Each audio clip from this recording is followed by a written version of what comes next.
ಅದೇ ನಾವು ITI ಮಾಡ್ಕೊಂಡಿದ್ವಿ. ITI ಆಯ್ತು, ಜಾಬು ಎಲ್ಲೂ ಹೋಗಿಲ್ಲ. ಸುಮ್ಮನೆ ಅಲ್ಲೆಲ್ಲ ಜಾಬ್ ಹೋಗಿ ಒಬ್ರು ಕೈಗೆ ಕೆಲಸ ಮಾಡಿಕೊಂಡು ಏನಕ್ಕೆ ಅವರು ಸುಮ್ಮನೆ ನಮಗೆ 10ರಿಂದ 15,000 ರೂಪಾಯಿ ಸಂಬಳ ಕೊಡ್ತಾರೆ, ಅದು ನಮಗೆ ಸಾಲದಿಲ್ಲ. ಅದರಿಂದ ನಮಗೆ ಕೃಷಿ ಒಳ್ಳೆ ಅನುಕೂಲ ಆಗೋದ್ರಿಂದ ನಮಗೆ ಇದರಲ್ಲಿ ತುಂಬ ಕಷ್ಟಪಡ್ತೀವಿ ರೀ. ಇದರಲ್ಲೇ ಕಷ್ಟಪಟ್ಟು ಇದರಲ್ಲಿ ಅದಕ್ಕಿಂತ ಡಬ್ಬಲ್ ಇದನ್ನ ಪ್ರಾಫಿಟ್ ಐತೆ ಇದರಲ್ಲಿ ಕೃಷಿಯಲ್ಲಿ. ಅದರಿಂದ ನಾವು ಕೃಷಿನೇ ಅವಲಂಬಿಸ್ಕೊಂಡು ನಮ್ಮ ಜೀವನದಲ್ಲಿ ಇದೇ ನಮಗೆ ತುಂಬಾ ಚೆನ್ನಾಗಿದೆ. ಅಲ್ಲಿ ಮಾಡೋ ಬದಲು ಇಲ್ಲೇ ಅಷ್ಟು ಕೆಲಸ ಇಲ್ಲೇ ಕಷ್ಟ, ಅದಕ್ಕಿಂತ ಇಲ್ಲೇ ಕಷ್ಟ ಬಿದ್ದರೆ ಇಲ್ಲೇ ನಮಗೆ ಬರುತ್ತೆ, ಇದು ಇಲ್ಲೇ ಒಳ್ಳೆ ಫಲ ಸಿಗುತ್ತೆ. ಅದರಿಂದ ನಮಗೆ ಇದೇ ಕೃಷಿನೇ ನಮಗೆ ಸ್ವಾವಲಂಬಿಯಾಗಿ ನಾವು ಇದನ್ನೇ ಆಯ್ಕೆ ಮಾಡ್ಕೊಂಡಿದ್ದೀವಿ. ಅದರಿಂದ ನಾವು ಅಂದರೆ ತುಂಬ ಗಾಸಿ ಇದೆ, ಕಷ್ಟಪಡಬೇಕು. ಅದೇನು ಹೇಳ್ತಾರಲ್ಲ, ಕೈ ಕೆಸರಾದರೆ ಬಾಯಿ ಮೊಸರು ಅಂತ. ಅದರಿಂದ ನಮಗೆ ಅದ್ರ ಪ್ರಕಾರ ನಾವು ಕಷ್ಟ ಬಿದ್ದು ತುಂಬಾ ಮಾಡ್ತೀವಿ. ಅದರಿಂದ ನಮಗೆ ಒಳ್ಳೆ ಫಲ, ಶ್ರಮ ಬಿದ್ದರೆ ಇವತ್ತು ರೈತ ಚೆನ್ನಾಗಿರ್ಬೋದು. ಶ್ರಮ ಬೀಳೋದ್ರಿಂದ ಅದರಿಂದನೇ ನಮಗೆ ತುಂಬಾ ಫಲ ಸಿಗುತ್ತೆ. ಅದೇ ನಾವು ಅಡಿಕೆ ಬೆಳೆದಾಲೆ 20 ವರ್ಷ ಆಗಿದೆ. ಅಡಿಕೆ ಬೆಳೆ 20 ವರ್ಷದಿಂದನೂ ಇದೆ ನಮ್ಮದು. 250-300 ಗಿಡ ನಾಟಿ ಮಾಡಿದ್ದೀವಿ. ಮತ್ತು ಈ ಅಡಿಕೆ ಬಂದು 3 ವರ್ಷ ಆಗಿದೆ. ಮತ್ತು ತಿರ್ಗಾ 500 ಸಸಿ ನಾಟಿ ಮಾಡಿದ್ದೀವಿ. ಅದರಿಂದ 550 ಗಿಡಕ್ಕೆ ನಮಗೆ ಅಲ್ಲಿಗೆ 5 ಕ್ವಿಂಟೋಲು 6 ಕ್ವಿಂಟೋಲ್ ಅಡಿಕೆ ಬರುತ್ತೆ ಒಂದು ವರ್ಷದಲ್ಲಿ.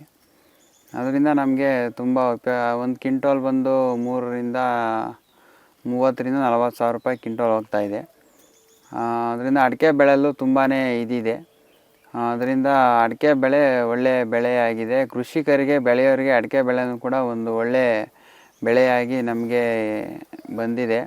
ಅದರಿಂದ ಕೃಷಿಕರು ಅಡಿಕೆ ಬೆಳೆ ಬೆಳೆಯೋದು ತುಂಬಾ ಉತ್ತಮವಾದ ಬೆಳೆ ಅಂತ ಹೇಳ ಬಯಸ್ತೇವೆ. ಅದರಿಂದ ಬೆಳೆದ್ರೆ ತುಂಬಾ ಅನುಕೂಲ ಆಗುತ್ತೆ, ಮತ್ತು ತುಂಬಾ ಮುಂದುವರಿಬೋದು. ಅಡಿಕೆ ಬೆಳೆ ಬೆಳೆದ್ರೆ ಅದು ತುಂಬ ಯಾವಾಗಲೂ ಕೂಡ ಅದು ಮಾರ್ಕೆಟಿಂಗಲ್ಲೂ ತುಂಬಾ ರೇಟ್ ಇರುತ್ತೆ.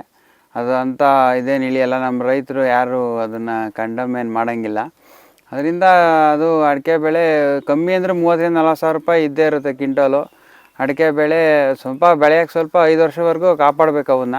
ಆಮೇಲೆ ಬೆಳೆ ಬಂದಮೇಲೆ ವರ್ಷನೂ ಒಳ್ಳೆ ಅದು ಇಳುವರಿ ಬಂದು ಚೆನ್ನಾಗಿ ಅಲ್ಲಿಗೆ ಅದಕ್ಕೆ ವರ್ಷಕ್ಕೆ 25,000-30,000 ರೂಪಾಯಿ ಒಂದು ಎಕರೆಗೆ ದನಿನ ಗೊಬ್ಬರ ಹೊಡ್ಸಿದ್ರೆ ಅದು ಆಟೋಮೆಟಿಕಲಿ ಚೆನ್ನಾಗಿ ಬರುತ್ತೆ. ಗೊಬ್ಬರ ಅಷ್ಟು ಹಾಕಿದ್ರೆ ಸಾಕು. ಒಂದು 10 ಟ್ಯಾಕ್ಟ್ರ್ ಗೊಬ್ಬರ ಹೊಡ್ಸಿದ್ರೆ ಒಂದು ಎಕರೆಗೆ ಚೆನ್ನಾಗಿ ಅಡಿಕೆ ಬೆಳೆ ಬರುತ್ತೆ.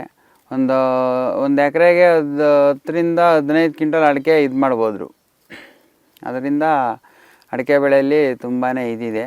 ಮತ್ತು ಏನಪ್ಪ ಅಂದರೆ ಅದೊಂದೇ ಬೆಳೆ ಬೆಳೆಯೋಕ್ಕಾಗಲ್ಲ. ಅದರೊಳಗಡೆ ಬಾಳೆ ಬೆಳೆದ್ರೂ ತುಂಬ ಇದಿದೆ. ಆಮೇಲೆ ಸರ್ಕಾರ ಎಲ್ಲ ತುಂಬ ಸಬ್ಸಿಡಿ ಕೊಡ್ತಾಯಿದೆ ಬಾಳೆ ಬೆಳೆಗೆ. 1 ಎಕರೆಗೆ 40,000 ರೂಪಾಯಿ ಸಬ್ಸಿಡಿ ಇದೆ ಬಾಳೆ. ಅದರಿಂದ ಬಾಳೆ ಬೆಳ್ಕೊಂಡ್ರೆ ಅದರಲ್ಲಿ ಎರಡನ್ನೂ ಬೆಳ್ಕೊಂಡ್ರೆ ತುಂಬಾ ಇದು ಲಾಭದಾಯಕವಾಗಿ ಮಾಡ್ಬೋದು. ಅದರಿಂದ ಅಡಿಕೆದಲ್ಲಿ ಬಾಳೆ ಬೆಳೆದ್ರೂ ತುಂಬಾ ಇದಿದೆ. ಎಲ್ಲ ಡ್ರಿಪ್ಪಲ್ಲಿ ಮಾಡಿ, ಡ್ರಿಪ್ಪಿಂಗ್ ಬದ ಕಟ್ಬಿಟ್ಟು ಅದಕ್ಕೆ ಬೇಸಾಯ ಮಾಡಿ ಅದಕ್ಕೆ ನೀರು ಹಾಯಿಸಿ ಅದನ್ನು ಒಂದು ಎಕರೆ ಅಡಿಕೆಗೆ ಬೋರ್ ನೀರು ಅವಶ್ಯಕತೆ ಏನು ಅಷ್ಟೊಂದು ಬೇಕಾಗಿಲ್ಲ. ಒಂದು 2 ಇಂಚು ನೀರಿದ್ರೂ ಕೂಡ ತುಂಬಾ ಬೆಳಿಬೋದು. 1 ಎಕರೆ ಮೇಂಟೈನ್ ಮಾಡ್ಬೋದು. ಅದರಿಂದ ಅಡಿಕೆಯಲ್ಲಿ ಬಾಳೆ ಬೆಳೆದ್ರೆ ತುಂಬಾ ಒಳ್ಳೆಯದು ಅಂತ ಹೇಳ್ತೀವಿ ರೀ. ಆಮೇಲೆ ನಾವು ಅಷ್ಟು ITI ಮಾಡಿದ್ದು. ಆಮೇಲೆ ಎಲ್ಲೂ ಜಾಬ್ ಎಲ್ಲೂ ಹೋಗಿಲ್ಲ. ಅದಕ್ಕೆ ಅಡಿಕೆ ಇದು ಬೆಳ್ಕೊಂಡಿದ್ವಿ. ಸುಮ್ಮನೆ ಏನು ಓದ್ಕೊಂಡಿದ್ರು ಆಗಲ್ಲ. ಅದಕ್ಕೆ ನಾವು ಕೃಷಿ ಇದರಲ್ಲೇ ಫೀಲ್ಡಲ್ಲೇ ಚೆನ್ನಾಗಿದೆ ಅಂತ ನಮಗೂ ಇದಾಗಿ ನಾವು ಇದರಲ್ಲೇ ಇದು ಮಾಡಬೇಕು ಅಂತೇಳಿ ಮಾಡ್ತಾಯಿದ್ದೀವಿ ರೀ. ಅದರಿಂದ ಎಲ್ಲ ಮುಂದಿನ ಯುವ ಪೀಳಿಗೆಯವರು ಕೂಡ ವ್ಯವಸಾಯ ಮಾಡಬೇಕು. ಅದರಲ್ಲಿ ತುಂಬಾ ಲಾಭದಾಯಕವಾದ ಇದಿದೆ. ಅದರಿಂದ ಲಾಭವೂ ಇದೆ, ತುಂಬ ಚೆನ್ನಾಗೂ ಇರ್ಬೋದು ಮುಂದೆ. ಅದರಿಂದ ಕೃಷಿನ ಅಷ್ಟೊಂದು ಇದರಲ್ಲಿ ಕೆಲವರು ಏನಪ್ಪ ಅಂದರೆ ಸುಮ್ಮನೆ ಬೇಜವಾಬ್ದಾರಿಯಾಗಿ ತಾಂತಾರೆ. ಕೃಷಿ ಅಂದರೆ ಅಷ್ಟೊಂದು ಸುಮ್ಮನೆ ಏನೂ ಇಲ್ಲ ಅಂದ್ಕೊಂಬಿಟ್ಟಿರ್ತಾರೆ. ಅದರಲ್ಲಿ ಏನಂತ ಇದಿಲ್ಲ, ಸುಮ್ಮನೆ ಗಾಸಿ ಅಂತ. ಇದು ಕೃಷಿಲಿ ಗಾಸಿ ಬಿದ್ರೂ ಅಷ್ಟೇ ನಮಗೆ ತುಂಬಾ ಇದಿದೆ, ಪ್ರಾಫಿಟ್ ಇದೆ. ಅದರಿಂದ ಕೃಷಿ ಮಾಡೋದ್ರಲ್ಲಿ ಏನು ತಪ್ಪೇನಿಲ್ಲ. ಅದರಿಂದ ಕೃಷಿನ ಮಾಡಿದ್ರೆ ಒಳ್ಳೆ ಮುಂದೆ ಬರ್ಬೋದು ಅಂತ ನಮ್ಮ ಒಂದು ಅನಿಸಿಕೆ. ಅದರಿಂದ ಬಾಳೆ ಮತ್ತು ಬಾಳೆಲ್ಲೂ ಬೆಳೆದ್ರೂ ಅಡಿಕೆ ಗಿಡದಲ್ಲಿ ಅದರಿಂದನೂ ತುಂಬಾ ಒಳ್ಳೆಯ ಲಾಭದಾಯಕ ಇದೆ. ಒಂದು ಗೊನೆ ಏನಿಲ್ಲ ಅಂದರೂ 10-12 kg ಕಮ್ಮಿ ಅಂದರೆ ಮಿನಿಮಮ್ ಬಂದೇ ಬರುತ್ತೆ. ಅದು ಚೆನ್ನಾಗಿ ಬೆಳೆದು ಮಾರ್ಕೆಟಿಂಗು ಚೆನ್ನಾಗಿರುತ್ತೆ. ಏಲಕ್ಕಿ ಬಾಳೆ ಬೆಳೆದ್ರೆ ಒಳ್ಳೆ ಇದು ಬರುತ್ತೆ, ಅಡಿಕೆ ಗಿಡಕ್ಕೂ ಏನಾಗಲ್ಲ. ಅದರಿಂದ ಒಂದೇ ಭೂಮಿ ಎಲ್ಲ ಈಗ ಅಕಸ್ಮಾತ್ ಕೆಲವರಿಗೆ 1 ಎಕರೆ ಅರ್ಧ ಎಕರೆ ಎಲ್ಲ ಇರುತ್ತೆ, ಅಂಥವ್ರು ಬಾಳೆ ಬೆಳಿಬೇಕು ಅಂದರೆ ಅದರಲ್ಲೇ ಎಲ್ಲ ಥರನೂ ಬೆಳ್ಕೊಂಡು ಮೇಂಟೈನ್ ಮಾಡಿದ್ರೆ ಅದರಲ್ಲೇ ನಾವು ಹೆಚ್ಚು ಸಂಪಾದನೆ 1 ಎಕರೆಯಲ್ಲೇ ಮಾಡ್ಬೋದು ಅಂತ. ಅದೇ ನಾವು ಬಂದು ಟೋಟಲಾಗಿ 500 ಗಿಡ ಹಾಕಿದ್ದೀವಿ ರೀ. 500 ಗಿಡದಲ್ಲಿ ಈಗ 250 ಗಿಡ ಫಸಲು ಬಂದಿದೆ.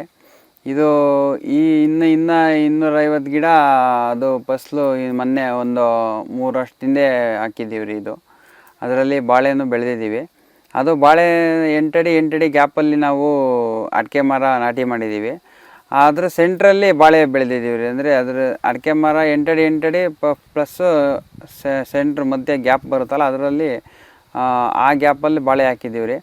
ಅಲ್ಲಿ ಹಾಕಿದ್ರೇ ಒಳ್ಳೆ ಇಳುವರಿ ಬರುತ್ತೆ. ಸುಮ್ಮನೆ ಬುಡದಲ್ಲಿ ಅದಕ್ಕೆ ಅಡಿಕೆ ಮರಕ್ಕೂ ತೊಂದರೆ ಆಗಬಾರ್ದು, ಬಾಳೆ ಗಿಡಕ್ಕೂ ತೊಂದರೆ ಆಗಬಾರ್ದು.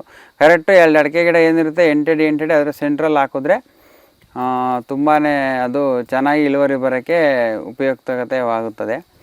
ಅದರಿಂದ ಅಡಿಕೆ ಗಿಡದಲ್ಲಿ ಬಾಳೆ ಬೆಳೆಯೋದು ತುಂಬಾ ಉಪಯುಕ್ತವಾದ ಒಂದು ಅಂಶವಾಗಿದೆ.